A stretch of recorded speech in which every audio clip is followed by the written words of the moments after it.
Good day, students. My name is Mrs. S. Malinga. We are going to do DVS today, Development Studies. Today we are going to look at what poverty is and what is development. We cannot talk about development and poverty without talking about the aspects of development. There are 4 aspects of development. We have economic aspect, social aspect, political aspect, and environmental aspect of development. With all these 4 aspects of development, we are going to talk further about them up to the end of the lesson. What is this development that we are talking about? It's a process of change and growth in a society which should improve people's living conditions. Development doesn't only come with so many good things to everyone. There are some people who benefit from development and other people they don't benefit from development. For example, we can have an airport, maybe in Habaron or anywhere. There are so many people who are going to benefit by flying from that airport to several countries in the world, but others they don't benefit because it will be making a lot of noise for them, and they cannot even afford to fly from Habaron to any other place in society. Then we also have poverty. This is failure to afford the basic needs, earning less than $1 per day, $1 per day. This US dollar, it is standard, and when you are answering a question on what poverty is, do not forget to write that US dollar. Then when you earn less than $1, you are below the poverty line. We've got 2 types of poverty: absolute poverty and relative poverty. Absolute poverty is when you cannot even take care of yourself, you don't have sufficient money to take care of yourself, you are suffering. That is absolute poverty. Then relative poverty is when the income for everyone in the country is added, then divided by the number of people who are there, and you earn less than the average person in that country or in that town. That is relative poverty. Then with this poverty, it's very, very difficult to come away from it if you are stuck in there. Then let's say there's a farmer who is poverty-stricken. When this farmer is poverty-stricken, the farmer cannot afford even to buy seedlings, cannot afford to buy pesticides, cannot afford to take care of even the animals, the few animals that the farmer might be having. This farmer might be a subsistence farmer, then he cannot invest because he can't afford to take care of whatever they have. When you can't, you lack investment, you cannot invest, it means the little that you get, you consume. The very little that you get. You cannot invest. In productivity, it becomes very low. Then if there is low productivity, you become malnourished, even the family becomes malnourished, and many people, the kids, they even die because of this malnourishment. Then because you are malnourished, you become even poorer and poorer by day. It's very difficult to come out of this cycle of poverty if you get stuck in it. We have talked about this aspect of development, that we've got economic, it has to do with money. We have social, living standards, political, human rights. Are people being taken care of by the government? How are people living? Is there freedom of speech? That is political. Environmental, are people conserving the environment that they have? Are people taking care of whatever is around them? Then with all this, that makes us to have different, to compare the level of development in different places. Then we have a branded line which divides the developing and the developed countries. We are not talking about the line that divides the northern and the southern hemisphere. This one is called a branded line. It divides the north and the south, developing and the developed countries. Then what are the advantages and disadvantages of the development that we are talking about? What are the advantages? The advantages are, it leads to better healthcare facilities. We've got many hospitals which are being put up because the places are being developed. Even workers, they can specialize. There is more farmland. The village is no longer isolated from the rest of the country. The goods can be brought into the country and they can be taken out, exported to other places. We also have disadvantages. The disadvantages is that it leads to overpopulation or depopulation. It increases pollution in urban areas or anywhere. It even encourages people to move from wherever they are. They are even rural areas to urban areas, and when they move into towns or cities, they cause a lot of pollution there. They won't be having accommodation to stay. They end up staying in squatter settlements. And that will increase the crime in that town or in that city. So these are the advantages and disadvantages of development. These countries that we are talking about in the world, they can be divided into 3 groups or 2 groups. After 1945, after the Second World War, everyone wanted to be happy. Everyone wanted the best for their countries. Those who were colonized, they started to put up the buildings which were destroyed during the unrest. And those in developed countries, they started to do a lot of good things to their countries. After 1945, the countries were divided into 3. The capitalist, which is the first world, led by America. Then the communist, which is the second world, led by then Soviet Union. Then we have third world countries, which is Africa. Then the World Bank divided countries into 3. It divides countries into 3. The high-income country, the middle-income country, and the low-income country. The high-income country, the GNP per capita is around 9,000 US dollars, up to 45,000 US dollars. The middle income, 750 to 8,999. The low income is $80 to 745, which means if you have less than that, you don't have a space in these categories. Then we have United Nations. They use 2 terms, North and the South. The North being the developed, the South being the developing. Then in between these, we have newly industrialized countries. It's very, very important to remember this, the newly industrialized countries. They might ask me in the exam that what is meant by this abbreviation NIC. You should be able to tell that it is newly industrialized countries. Then we can see that we have got the North, which are the capitalist, high income, developed countries. They are the North. These are the countries that have got a lot of money, they've got a lot of income, they can take care of the people. They are developed countries. Then we also have the communist or middle income, newly industrialized. These are the South. They are the South countries. They are the developing countries. We also have the low income countries. They are also the South countries. Botswana is part of is in the middle income country according to the World Bank. Botswana, South Africa, it is the upper middle class, but it is also a developing country. So these are the world development. We have got processes of development. In these processes of development, it is whereby the wealth of the country, the land, forest, water, whatever we have in the country, can be used to develop the country. Then in this, we have got 3 economic sectors. These are agriculture, industries, and services. When we talk about agriculture, we're talking about mining, we're talking about farming, a lot of farming which is taking place, taking care of animals, growing crops. That is agriculture. Industries, we are now processing the goods. There's processing which is taking place. Then services, we are now marketing, teaching, etc., etc. Then these countries, they develop, and these are the 3 economic sectors that are very important. Then we have got a very common question that usually comes in the exam. It says, describe and explain the changes to the employment structure which occur as the country develops. What is it that takes place as the country develops? Remember, we talked about the 3 economic sectors. We said there is agriculture, there is industry, and there are some services. There are so many changes that take place as the country develops on these 3 economic sectors. What happens is in the developing countries, most people are employed, especially in the poorest part, most people are employed in agriculture.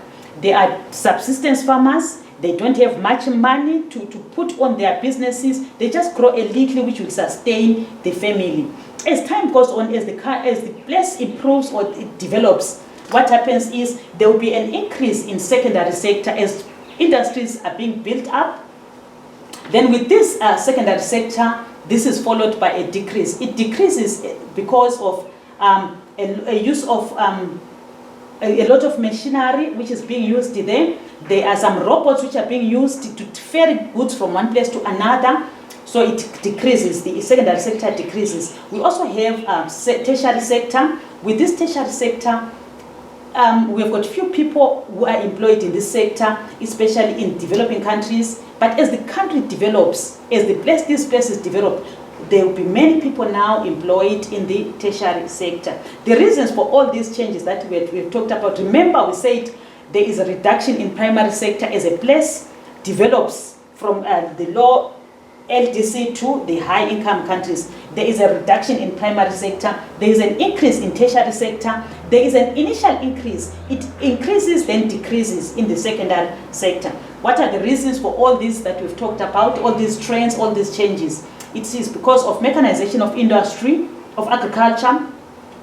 The resources, they become finished, they become used up, and there are more people who are able to afford these services. And there are some changes from rural to urban economy. Then what are the indicators of development? We've got various indicators of development. We said we've got economic, social, and political. With the economic, we've got GNP, Gross National Product. It's very important to know this GNP in full. Usually the exam might say, write the abbreviation, from this abbreviation GNP, write this in full. You should be able to write Gross National Product. If the question says, what is meant by GNP? You should write it in full, Gross National Product, you'll get a mark. Then explain what it means. This is the total wealth of the country. It is the total income of a country, including earning from abroad. That is GNP. Then with this total wealth of the country, Kumo ya Sichaba, inotho yezwe, we have got GNP per capita. We divide that GNP, that's Gross National Product, divided by the population of the country. How many people are in the country? That is when we find Gross National Product. If we are to take the income that we have in the country, if we are to take that total wealth and we divide it by the number of people, how much is each person going to get or it can receive if we are to dissolve? But it has never happened. That is what we call GNP per capita. We also have Gross National Product, which is the total value of goods and services produced by a country in a year. What is it that we can tell that makes us to differentiate between GNP and GDP? GDP is domestic within the country, the wealth that is there within the country. Whereas GNP is the total wealth that is there within the country as well as the investments that we have out of the country. The GDP per capita, we take GDP divided by the number of people that we have in the country. Traditionally, the development is linked with the economic growth. When people talk about development, what comes into their minds most of the time is economy, is money. But there are so many other things, as we have seen, that it's not only economy, we've got social, we've got political, we've got environmental. Then the international organization and national governments, they have looked at the ways to narrow this gap between the richer countries and the poorer countries. We have seen that there are some countries which are very rich, they are more developed, they are more advanced, and other countries are very poor, they can't even afford even basic needs like water, etc. They don't even have food. Then we have social indicators of development. With the social indicators of development, we have got life expectancy, the number of years a person is expected to live. That is life expectancy. In developed countries, the people live longer. They live up to 80 years plus. That is the life expectancy. In developing countries, they don't live longer. People, they die young, around 40 in some countries. We also have infant mortality rate, which is the number of babies per 1,000 live births who die under the age of 1. It's important that if they ask you to define what infant mortality rate is, you should be able to tell that the number is the babies who are below the age of 1 per 1,000 live births. Do not leave those out. Then we also have, as a social indicator, percentage of people living below $1 per day. We also have percentage of population with access to clean water and sanitation. In developing countries, many people, they carry water from maybe 10 kilometers away. They don't have access to clean water. And even the water that they carry, it will be water from the rivers or polluted water from the dams. We also have average number of people per doctor. How many people are attended to by one doctor? We also have percentage of children and young people who attend the primary school, secondary and higher tertiary education. We should know how many people attend school. In some places, developing countries, people don't even attend school. Very few people attend school because they cannot afford, because of poverty. Then we have Human Development Index as another indicator of development. With this Human Development Index, it's a composite index. It was composed, or it was developed by an Indian and a Pakistan economist, and it was published by United Nations. It is published year in, year out, every year. Then it ranges from 0 to 1. The countries that are closer to 0, they are developing, they are still far from being developed. Those that are close to 1, they are more developed, more advanced than those which are closer to 1. So it's a range from 0 to 1. It reflects the standard of living and quality of life. This HDI, it takes into account a country's GNI. That was before 2010, it was GNP. Then after 2010, it then became GNI, Gross National Income Per Capita. It also consists of, it takes into account adult literacy or literacy rate. It also takes into account life expectancy at birth. So those are the three important components that HDI has to do with. It's GNI, adult literacy, and life expectancy. Do not leave them out, please. They might be there in the exam. You should be able to tell that is GNI, adult literacy, and life expectancy, which make up the Human Development Index. One can say GDP per capita, or one can say GDP per person, one can say GDP per head. It all means the same thing, GDP per person, per capita, or per head. Then what are the disadvantages of using this GDP as an indicator of development? It assumes everyone has got an equal share. If we are to dissolve, everyone has got an equal share, which is not true. It's just an average. We have seen people who are extremes. Some people are very poor, some are very rich. It does not indicate the social or political development. It only dwells on economic development. The other disadvantage is that it does not take into account black market. We have got barter exchange, which is taking place. We have got informal economy, people shoe shining. It doesn't take care of all those. Then what are the suggest why indicators of development such as political freedom, justice are difficult to measure? This question is very common as well. They will ask you what are the two indicators of development which are difficult to measure. You should be able to tell that it is political freedom and the other one is justice. These are very difficult to measure, as they might not be able to afford, the government might not be able to afford the cost. The other difficulty part of them is that some people might be secretive of how they are being treated by maybe the political parties around. Some people might, even the government might not want the people to know what is happening to the public people. People might be afraid to talk about their experiences. The media reporting might be censored. It is subjective, cannot be quantified. It's very difficult to quantify it. It is fluid, it's a fluid concept. That is why it is difficult to use this indicator of development, which is political freedom and justice.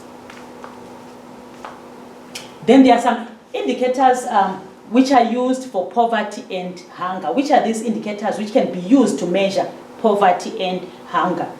The goal one of the Millennium Development Goals, it was to eradicate poverty and hunger. It becomes very difficult to eradicate it completely, but the government is trying as much as possible to provide food or to provide work. In Botswana, we've got Ipeleheng. We've got so many initiatives that the governments are trying to come up with to eradicate poverty and hunger.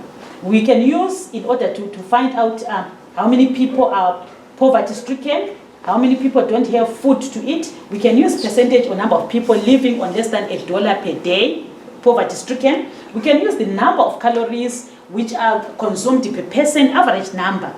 Are people eating the 3 meals per day? Are people eating the right kind of food, or they eat only once a day? We can use the income per head. We can use the percentage or number of undernourished people. We can use GNI per head. Number of deaths due to starvation, malnutrition, and deficiency disease. All these are what we can use as indicators which are used to measure poverty and hunger. Then we move on to political freedom. Are people free? Do they have their rights being observed? Do they have that freedom of speech? Can people vote for whoever they want to vote for? That is the political freedom that is required. And usually in developed countries, people are free, they can do all these things, but in developing, they are here and there where people are always complaining about their political freedom. It's difficult to measure political freedom, though the results can be seen by everyone in the country. The lack of political freedom, it leads to persecution of people for their political or religious view, their ethnic origin, and their sex and age. If people do not have respect for their fellow citizens' rights, it results in discrimination. People demanding human rights, they seek fair trial, equality before the law, freedom of speech, free and fair elections, security, basic education. They might ask you in the exam that what is it that can make you to tell that there is political freedom? People are free. It's because of free and fair elections, freedom of speech, they can say whatever they want. Then discrimination, it retards development. It makes development not to even take place because people are not free. People, they don't do what they're supposed to do. They are always, they fear for their lives. They might even die because of what they feel or what they've said about the country, those in power. That is political freedom. Then we also move on to the next one, still under development, war and conflict. If there is war or any type of conflict going on in the country, society suffers. People suffer. The grassroots, they suffer more than the people on top because development cannot even take place. Instead of investing the country's money in development, that money will be used to buy guns, to buy weapons. People are wounded, people are killed, families and communities, they are broken. As men or able-bodied people, they are taken to war, and women, they stay behind taking care of the children, and they fear for their lives. So you can see that so many things are broken in the family. The war, it leads to violence, which can damage property and hampers production. Crops cannot be planted or harvested because people's lives are in danger. Roads and communication structures such as telephones are also destroyed.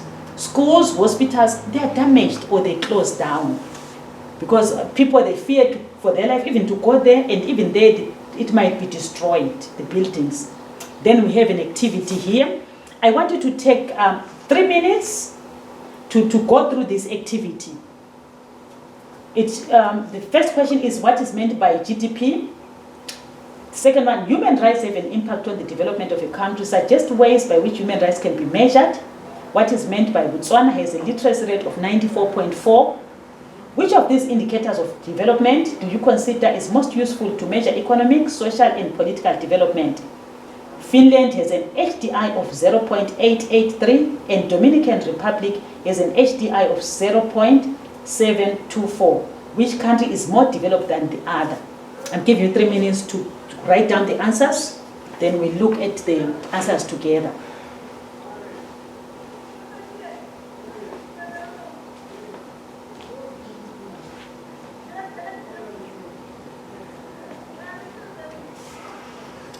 Welcome back. We are going to look at the first one. Explain what is meant by GDP. What is GDP? It is the market value of all the final goods and services produced within a country in a given period of time. You can say it is the total wealth of the country produced within the country, not including what is from out of the country. What if you include out, what is from out, that is GNP. Then we move on to the second one. Human rights have an impact on development of a country. What are the ways, suggest ways by which human rights can be measured? How can we measure human rights? We can measure human rights by looking at the number of inhabitants with basic rights. We also check the percentage of females who are MPs. We also check the figures from the police of people who have been violated because of their beliefs or their political orientation. Then we move on to the next. Which of these indicators of development do you consider is most useful for economic, social, and political?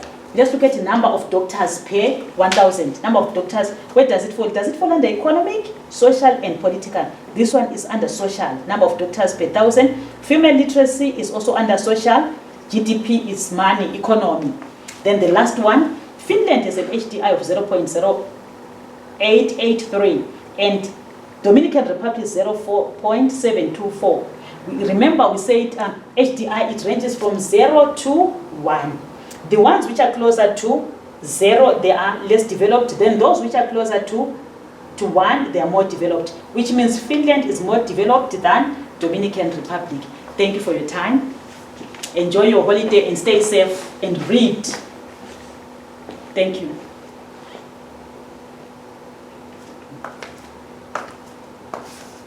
Thank you for your time. Enjoy the holiday.